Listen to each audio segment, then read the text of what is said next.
नमस्कार। तुला राशि के सभी दर्शकों का स्वागत और साधुवाद और नवरात्र की शुभकामना और नए संवत्सर जो शुरू हुआ है उसकी भी शुभकामनाएं सभी को। आज हम चर्चा कर रहे हैं तुला राशि के गोचर ग्रहों के विषय में।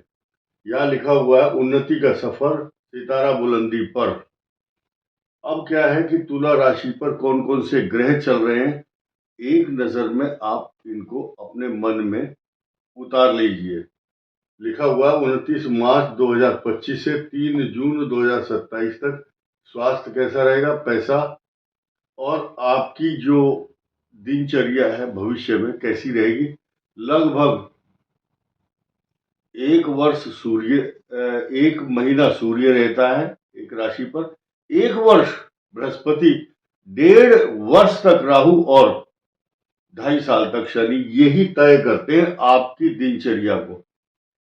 2 दिन का भविष्य जानना है तो चंद्रमा से, और 1 महीने का जानना है तो सूर्य से, और 1 वर्ष का बृहस्पति तय करता है आपका कैसा रहेगा, और 1.5 वर्ष तक राहु तय करता है केतु किस स्थान पर है, और 2.5 वर्ष तक शनि डिसीजन देता है कि आपके 2.5 ईयर नेक्स्ट कैसे रहेंगे। ये मोटा मोटा हिसाब मैंने बताया। अभी नया समीकरण क्या है कि आपके 10th भाव में मंगल 2 अप्रैल से चलेंगे 6 जून तक। इनके प्रभाव आपके लिए बहुत अच्छे रहेंगे। 13 अप्रैल से सूर्य आपके केंद्र में रहेंगे। इसके तुला राशि पर अच्छे मायने होंगे क्योंकि इनकम हाउस का स्वामी भी आपके लिए शुभ रहेगा। ये दोनों ग्रह अप्रैल में अच्छे परिणाम देंगे। अब निर्भर करता है कि आपकी कुंडली में इनका इफेक्ट कैसा है, उसके साथ इनका कोरिलेशन कैसा रहेगा, ये आपकी कुंडली बताएगी। अब 18 महीने का जो डिसीजन है वो अगले महीने आपको मिलने वाला है। 1.5 मंथ के बाद, 18 वर्ष बाद, 18 महीने के लिए 18 मई को ये केतु आपके इनकम हाउस में आ जाएगा। रिसोर्सिस ऑफ इनकम को बढ़ाने वाला होगा। फिलहाल बहुत खर्चा करा रहा है। राहु एक ऐसा ग्रह है जो आपको जितना खर्चा करा चुका, या आपकी यात्राएं व्यर्थ की भागदौड़, अशांति, चिंता, ठगी, चोरी, लॉस और व्यापार का नुकसान या नौकरी में कोई झंझट, ये सब देख चुके आप। अब आपको राहत के लिए जस्ट बैक गियर में यहां पर आ जाएगा। ये रिवर्स होता है, वक्री होता है, और आपके इनकम हाउस को पुष्ट, मजबूत, बलवान रिसोर्सेज ऑन इनकम को बढ़ाएगा। और नया समाचार खुशखबरी का कि 8th भाव में शत्रु राशि में तुला राशि के लिए 8th भाव में बृहस्पति, जो कि रोगेश भी था, शत्रुओं की वृद्धि करने वाला, ऋण रोग शत्रु भाव का स्वामी 8th बैठा हुआ था, जो कष्ट का कारक माना जाता है। लेकिन आपकी धन समृद्धि नहीं रोकता, आपकी वाणी को भी अच्छा करता है। लेकिन अब सब कुछ अच्छा करेगा क्योंकि आपके भाग्य स्थान में आ जाएंगे बृहस्पति देव। बृहस्पति देव की अनुकंपा, उनकी महिमा अपरंपार है। उनका वर्णन नहीं कर सकता कोई भी, क्योंकि ये यहीं के स्वामी होते हैं। इसी स्थान पर इनकी पावर होती है, यहीं पर ये आ चुके हैं, और ये 12 वर्ष के बाद आए हैं आपके भाग्य स्थान में। और हमारे यहाँ शास्त्रों में ऐसा लिखा 12 साल बाद, जहां कूड़ा डालते हैं ना 12 साल तक, 12 साल के बाद उस जगह की भी तब्दीली हो जाती है, अर्थात उसके कूड़े के स्थान का जो भाग्य है वो भी बदल जाता है। तो इसलिए 12 वर्ष बाद अब यहां पर बृहस्पति आपको नए नए समीकरण देने के लिए आ रहे हैं। और सीधी सीधी बात है एकदम, इस बृहस्पति की दृष्टि यहां भी होगी। ये बृहस्पति का अपना हाउस है, अपनी राशि है, जहां 9 नंबर लिखा हुआ है। इस भाव को पल्लवित, पुष्पित, पोषित, सिंचित, क्योंकि ये पराक्रम है, पराक्रम को बढ़ाएगा, भाई बहनों के लिए सुख देने वाला भी होगा। और ये जो सूर्य है, देखिए ये हाउस ज्यादा मजबूत हुआ। अगर हम समीकरण देखते हैं कि आपका इनकम हाउस, क्योंकि वहां केतु उसने मजबूत किया। केतु आते ही आपके पराक्रम, यश, वृद्धि, तलवार लेकर के जैसे युद्ध में लड़ता है ना योद्धा, और सब शत्रुओं को भगा देता है, ऐसे ही एकादश भाव में केतु आने के बाद आपके पराक्रम को बढ़ाता है। और इसी हाउस का लॉर्ड भी यहाँ पर आ चुका है। और प्लस पॉइंट क्या है, यहीं से मूल त्रिकोण में, इस मूल त्रिकोण राशि से चतुर्थ भाव मित्र राशि में इस मंगल को लोग खराब समझते हैं कि ये तो मंगल है नीच राशि में, जबकि सच्चाई ये है कि इस केंद्र का स्वामी और धन कुटुंब का स्वामी यहाँ पर बैठना, ये शुभ लक्षणों से पूरी तरह से ये अलंकृत होता है। यहाँ बैठ करके 10वें अंगार को यस्य स जाता कुल दीपक, ये जब शास्त्र चिल्ला चिल्ला करके बोलते हैं, फिर भी लोगों को ये शक होता है कि मंगल तो अनिष्ट करता है, जबकि मंगल ही मंगल करने वाला है आपके लिए इस भाव में। खास तौर से मंगल के भाव कौन कौन से अच्छे हैं देखिए, 3, 6, 10 और 11। भाग्य स्थान में मंगल अगर बैठता है, किस किस राशि में बैठता है, तो वो बहुत लंबा विषय हो जाएगा। लेकिन शास्त्रों में कई जगह लिखा हत्या का आरोप भी लगता है उस व्यक्ति के ऊपर, चाहे झूठा ही लगे, मुकदमे में फंस जाता है नवम भाव में मंगल आने के बाद।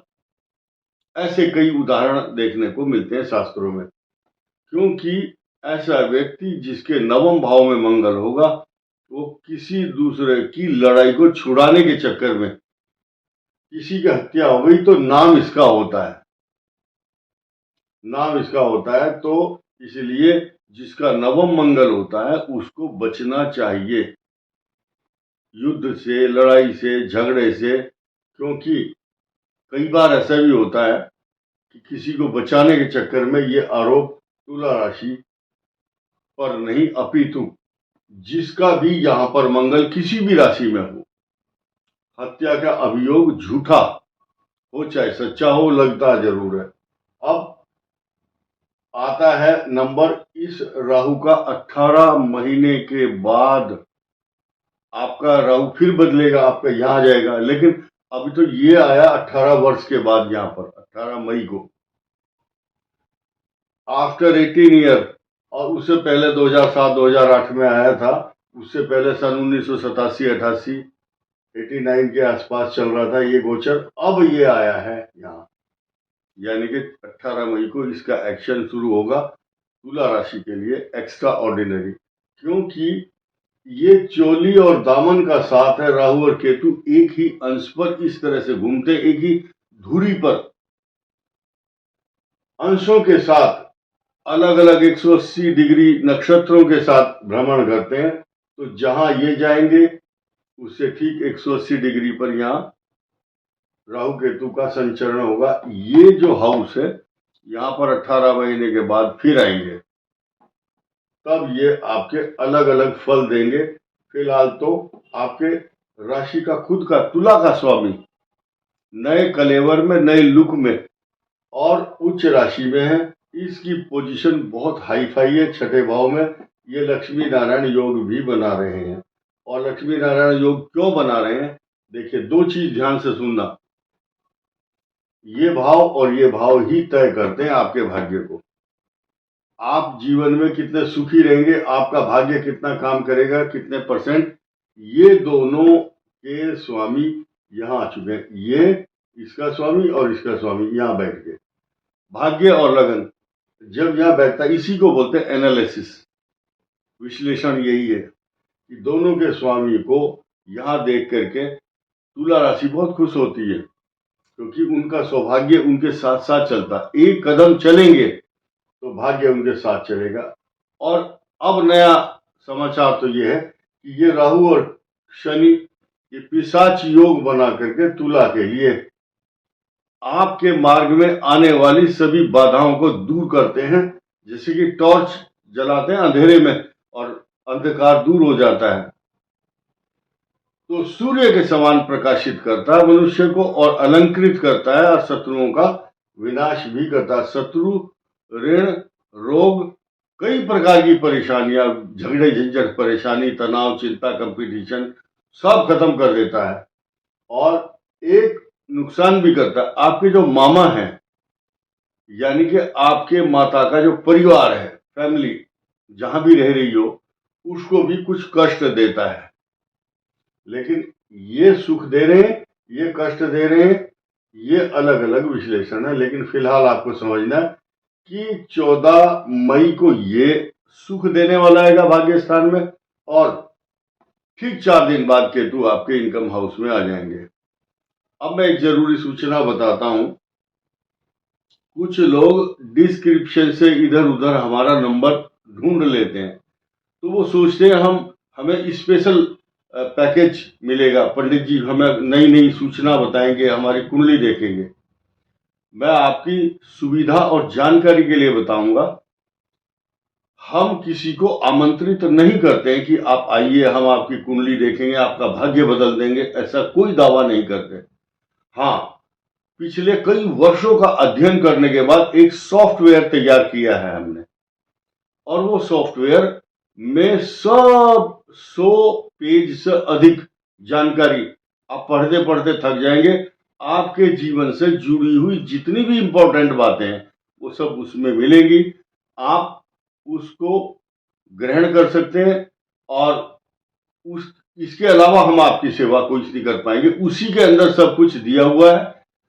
अब इतना जीवन हमारा नहीं बचा हुआ है कि हम कई लाख लोगों को एक महीने में अपने ज्योतिष के एनालिसिस करके उनको लाभ पहुंचाएं। इस वीडियो में इतना ही। धन्यवाद, नमस्कार।